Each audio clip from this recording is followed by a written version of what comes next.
back in business. It's May the 30th. Let's get together for the next 1 hour of definitive business and financial markets programming here on Channels Television, Nigeria's news leader. I am Bosi number 5, and I'm back on the block. President Buhari's administration gives itself a pass mark at 3 years in the saddle, says the economic growth is back and consolidating. That's what, of course, been in the news over the last 24 hours.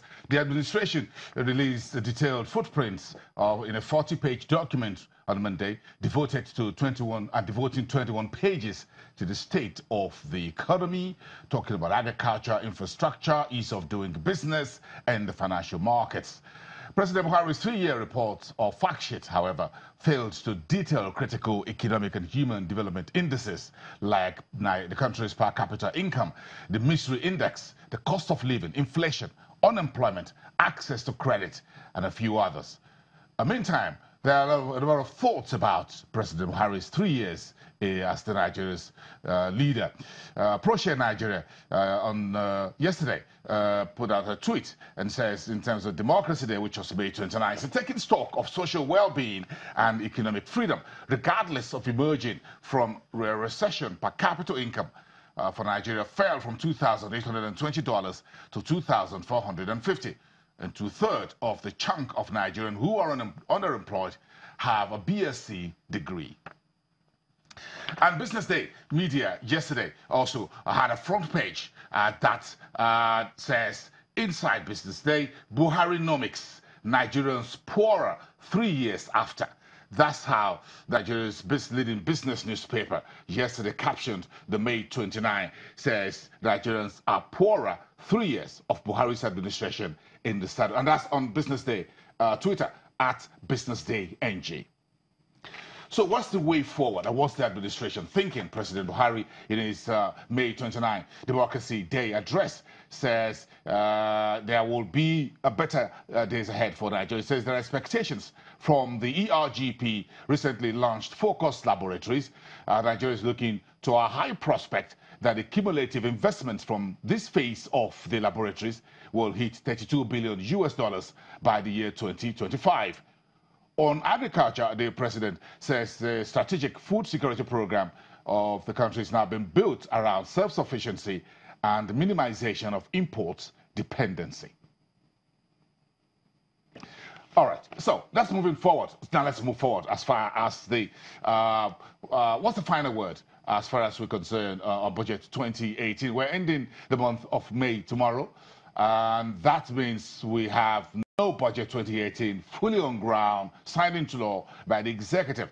So the delay in the budget for the current year is tracking the 2017 delay that lasted into the month of June of 2017. Meantime, the Honorable Minister of Finance, Kemi Adeosun, says the government remain optimistic about the budget. Quote, we have to realign our priorities since 5 months are already gone. She went on to say, as reported today in the media, that many of these projects that are carried over from the previous year are multi-year projects, so hopefully there wouldn't be too much disruption. Of course, there will be some disruption, and it will be insincere of me to say that the delay in the budget passage has no impact, end of quote. The finance minister was further quoted to say, we are going to try and mitigate the impact as much as possible and focus on completing the projects. The Buhari's administration is looking to close 2017 budget with a capital expenditure in the region of 1.5 trillion naira. That's a record in the country's history.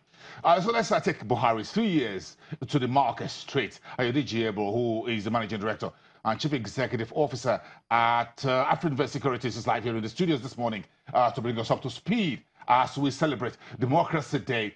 All markets close on Tuesday. We're back to business on Wednesday.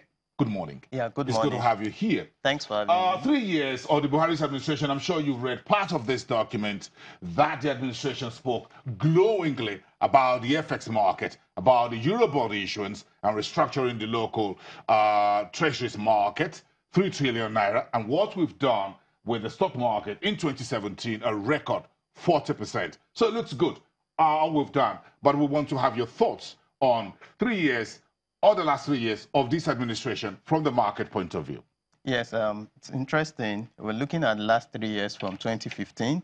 Though this administration started very slow, and there were some very avoidable mistakes that were made that slowed down the market. In 2015, Treasury bills yield closed around 5% and rose significantly to around 20% in 2016, before moderating to about 14% in 2017. And you know what the implication of that is, that even lending, when you see risk-free investment, giving as high as 22% effective yield, you would most times, especially even the banks, would prefer to channel most of the funds or deposits received from their customers to that particular form of investment. In addition, when you look at also in terms of bonds yields also average in 2015 from a low of about 12%, went as high as 16% in 2016.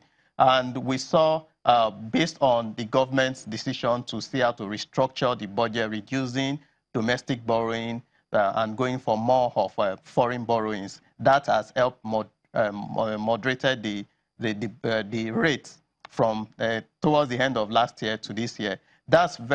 It's positive, because even for the banks that have been enjoying that high yield interest or return on the investment, they will also be forced now to look at some other critical sector where they can earn higher yield, though risk within the economy is still very prevalent, which has also been hampering lending to the private sector. If you look at the data that was published, Q1 data on lending to the private sector, that has not been very favorable to the private sector. Coming to equities, we've looking at performance in equities. 2015 market was down about 7%, about 17%, which moderated in 2016 to about 7%, and very impressive in 2017 for our 42% return. We saw that you can't dissociate the market is like the barometer for the economy, for whatever is happening in the economy. Great. So when you... That's as far as portfolio investment is concerned. Yes. And folks are trading the secondary window. On the primary market, we've seen a number of companies delisting from the Nigerian Stock Exchange. And that happened very frequently in 2016 and 2017. The market is a place where companies will have to go and raise capital. Of course, we've seen a number of rights issues, Lafarge Africa, UAC, and everyone. But in terms of listings, we've seen very few listings, but far more delisting on the market. Are companies